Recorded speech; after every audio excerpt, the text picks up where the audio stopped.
Either Mollis Yeda Tare, Driven Nye, Co-Intelligence Living or Working with AI Sauye, a Jira Changa go, this how a nature video rema, Yawe Beda Mapipare. The Neke, Siborin and Nipenya Logama, Nye Dugo, Taman Korea to Nepinda, Mine Day, Yansamu Yapiare, Zegrama, Nakauja Jankama Chipare.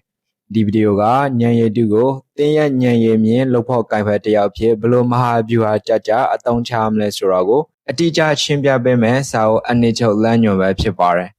The Boga Yamagane, Joso Bare. General Chotwe Chiliare Sao Rego, a nature B, Ladre a town chana, Sinemia Pi, Jangle Benera web chipare. Dine General Lila me a Jang Yaga, eat the Mollis Yedatare, Drepet Nyanyu Sore, Sao, a nature web chipare. Lisa Oga, Kete Siboy Longa Quima, Nyanyu Dune, Below Ladre Los Armless Sorago, teacher Lanyon Tare. Mahabuhamya let's say sao chipare. Disauya adiga ayusaga along Yoshin Beme, Lena Mushibare. Nye duga, General Yinga Adon Pukejare, a mapi alone I saw with at the Mahodobao.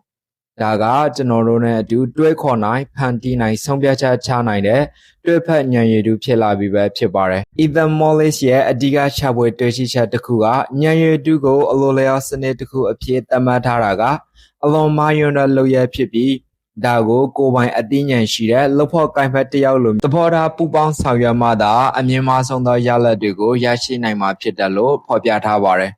Siboy Longashine, Maninjarine, Pena Shine, Nene, Di Chatugo, Nalebo, Aloma Ye Jivare. Bajanle Soro, Disnego Naleda Durega, Tamanta, Asabam Yazo Talone, a Jomia Dene, a Lopi Miamu Nontarigole, Yashi Naima Pita, a Trajam Chipare. General Dialetego Yashi Wodra, a diga a Yusa Nakugo, a Dezemia we paid on my chipare. A Yusa Nabade Menina do Sonsao in Nenamiago knowledge. But Amazone a Yejison a Yusaga, Nyaye do Sora, Menina do Sonye Nename chipare. Even Molliska, Nyaye do ya Sonye dega, Ludaria Sonsao in Namatura Jango, a Kaima, Popiataware. Luda duga kakere alotuko low nine so ye, Lukura alotuko let the chaba low nine melo, General Usale Shibare. Dabe man, Nye do AI Maro, the Lumium Hopao. Nye duga along Chotwede Gangana Achala Dugo, Sagamine drain Quachan Sepian nine beme, along Yoshin, Yodi Jaja Piatanatuko, Piachin Camaro, Amayan Repulo Dabare. Dago, Menina Sonsa in the Melo Cobare. The Usago Ladre Longa Quema, Atong Chabo Dre, Usan Loka Nedurega. Mimidoya Longa Rego, a day cha Lela Sense Yama Pipi, below a low dego, Nyan Dutan Lepeme, below a low dego, Ludarega, Sala Losame Surago, Tijazo, Quecha Tamatavo, Lo at the Lo Sobare. Lilo Quecha Tamana Chinga, Longango, a thousand pian, Pinsin Chin, Longan Zendre, a diga Tocha Pipare. Nyan Duga, Sayera, a January Susi Berane. A chala de chabwe paper dry along two chumare. Dabe man Ludaro ya Kanza Mungo Nalevo lo at the Kaisare. Teacher loan at Tincha Tochamu Achomaro, Niname Pimpago, Yoshi Doda Bare. Daja, Amina Gonsan Rega, Dinamego, Mira, Sanse Chabwe Nea Melo Sobare. A Usane, Nyaye Dudrego, a load then one tankedo Siman Kanqueche. Dudia Usaga, Nyaye Dudrego, a Mimpe Nyojashin at the sign bare. Lumia Zuga, Nyaye Dugo, Google Shaboye, Engine Lumio, Mekondo, Mega, Atombule Shibare. Either Molliska, Dinilandi, along Mayan Jan Tapia Tabare. Nyaye Dune, Alolo Kama, Computer Go Yeda Shinte, Luda Ugo, Siman Kanquechine, Portubare. Nyaye do AI Sora, Nyaye Mima Beme, a Tuejo Mashi there, a load thing one time to Lumio, the Portahama Pitalo Sobare. A gay dinga, a lot then went into Ugo, a chala piezons of my baby, a lot who Kaiman solution, Yala Gong Yama Mahobao. To do a ben, Yan Dugo, Nokan a Jong Ya, Ye, Luciana Ponzana, Cantacha Dugo, teachers of Shimbiatavo, Loa Bar. Diniama, a lot then Lubia Musinilo, Core, Modern Go, Don't you Nibare. But a Masian in a teacher at Nyanjamu de Payabame. Dudia Sema, Nye Duga Pianle Pepola, Yala Dugo, Sense Yame, Nye Duga Takatian, Yongjimu Lonke Zobi, Achala Dugo, Ama Yun Pantida Bare. ဒါကိုစိတ်ကူးရင်အမှားများဖန်တီးခြင်းလို့ခေါ်ပါတယ်တတိယရှင်းအနေဖြင့်ထိုအမှားများကိုထောက်ပြပြီးပြင်ဆင်ရန်ထပ်မံညွှန်ကြားရပါမယ်ဒီတုတ်ပြန်မှုဆက်ဝန်းကိုအကြိမ်ကြိမ်လှုပ်ဆောင်ခြင်းဖြင့်သာအစင်းမြင့်သောရလဒ်များကိုရရှိမှာဖြစ်ပါတယ်အယူဆ3ပူးတွဲဖန်တီးမှုစနစ်တတိယအယူဆမှာဉာဏ်ရည်တုကိုအသုံးပြုပြီးစံသစ်တည်ထွင်မှုတွေကိုပြုလုပ်ခြင်းဖြစ်ပါတယ်စီးပွားရေးလုပ်ငန်းတွေမှာအကြံဉာဏ်အသစ်တွေချဝေခြင်းကအချိန်ကုန်ပြီးခက်ခဲသောလုပ်ငန်းစဉ်ဖြစ်ပါတယ်လူသားတွေက white paper problem အဖြူအောင်စာရွက်လက်ပြဿနာလို့ခေါ်တဲ့စတင်ရင်ခက်ခဲတဲ့အခြေအနေနဲ့မကြာခဏရင်ဆိုင်ရလဲရှိပါတယ်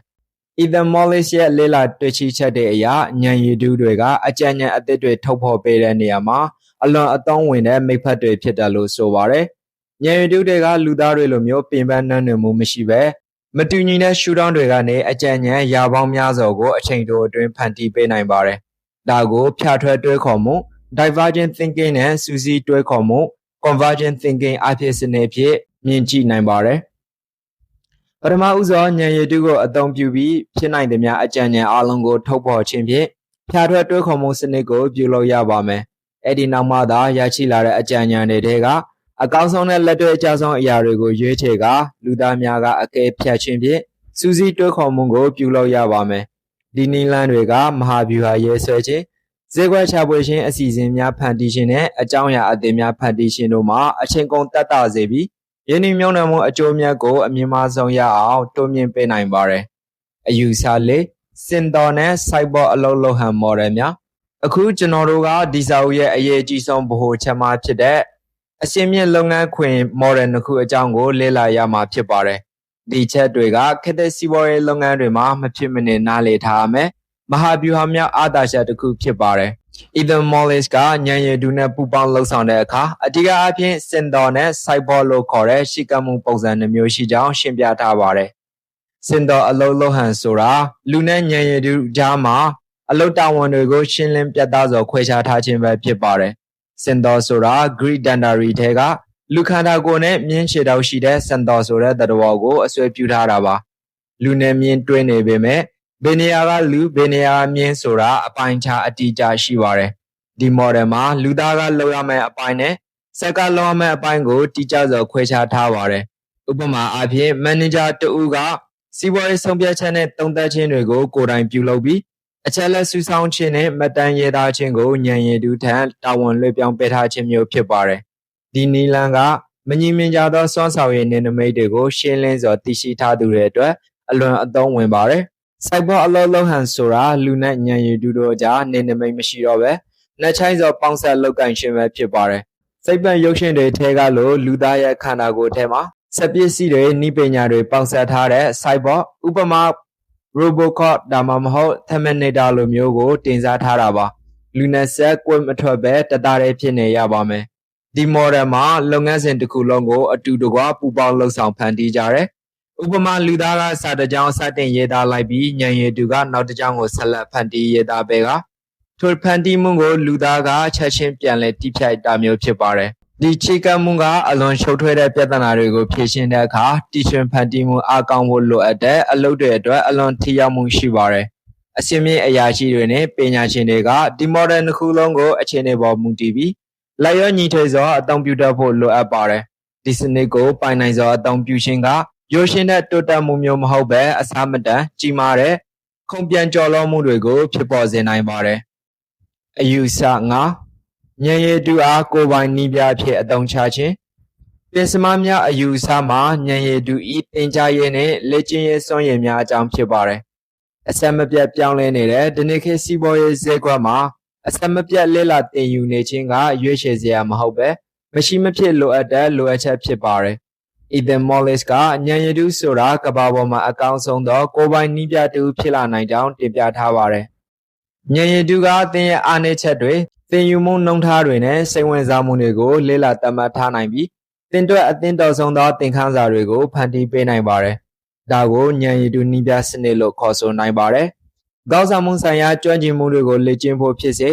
ဈေးကွက်မှာအသေးတစ်ခုအကြောင်းအမြင့်ဆုံးလေ့လာဖို့ဖြစ်စေဉာဏ်ရည်တုနဲ့စကားပြောဆိုဆွေးနွေးခြင်းဖြင့်လက်တွေ့ဆန်တဲ့အတွေ့အကြုံတွေကိုရယူနိုင်ပါတယ်။လုပ်ငန်းခွင်ပြဿနာတွေကိုပုံဖော်တင်ဆက်ခိုင်းပြီး ဉာဏ်ရည်တုနဲ့အတူအဖြေချခြင်းကဝန်ထမ်းတွေရဲ့အရေးအသွေးကိုမြင့်တင်ဖို့အတွက်ကုန်ကျစရိတ်အသက်သာဆုံးနဲ့အထီရောက်ဆုံးနည်းလမ်းတစ်ခုဖြစ်ပါတယ်။အခုလေးလာမျှဝေခဲ့တဲ့အယူဆတွေကိုပေါင်းစပ်ကြည့်မယ်ဆိုရင်အလွန်အားကောင်းတဲ့မဟာဗျူဟာမြောက်လမ်းပြမြေပုံတစ်ခုကိုတွေ့မြင်ရမှာဖြစ်ပါတယ်။ Ethan Mollis ရဲ့တွဲဖက်ဉာဏ်ရည်တုစာအုပ် Co-Intelligent Living and Working with AI ကဉာဏ်ရည်တုကိုဘယ်လိုအသုံးချမလဲဆိုတဲ့နည်းပညာတသက်ကိုသင်ကြားပေးတာမဟုတ်ပဲ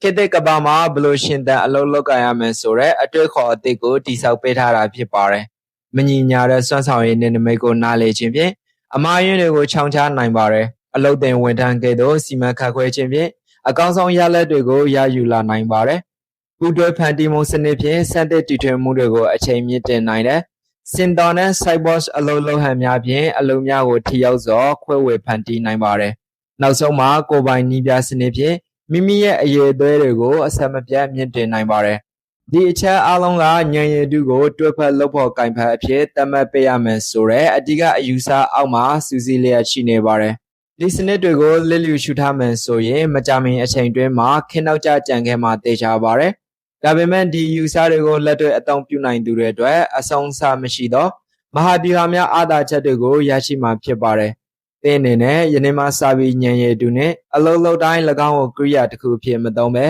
ဉာဏ်ရည်မြင့်မိဖတ်တယောက်ဖြစ်စတင်ဆက်ဆံမဲ့အချိန်ဖြစ်လာပါပြီ။စွမ်းဆောင်ရည်ကိုကျွမ်းကျင်အောင်လုပ်ပါဘောကိုတဆင်မြင့်တင်ပြီးဒီ channel ကို subscribe လုပ်ခြင်းဖြင့်သင်ရဲ့အောင်မြင်မှုခီးကိုအခုပဲစတင်လိုက်ပါ။အပတ်စဉ်တလင်းကနေတိုင်းစာအုပ်အနှစ်ချုပ်အသစ်တွေတင်ပေးနေတာဖြစ်လို့နောက်တစ်ပတ်မှာဘလို့စာအုပ်အနှစ်ချုပ်အသစ်နဲ့ပြန်လာခဲ့မလဲဆိုတာစောင့်စားပေးပါဦး။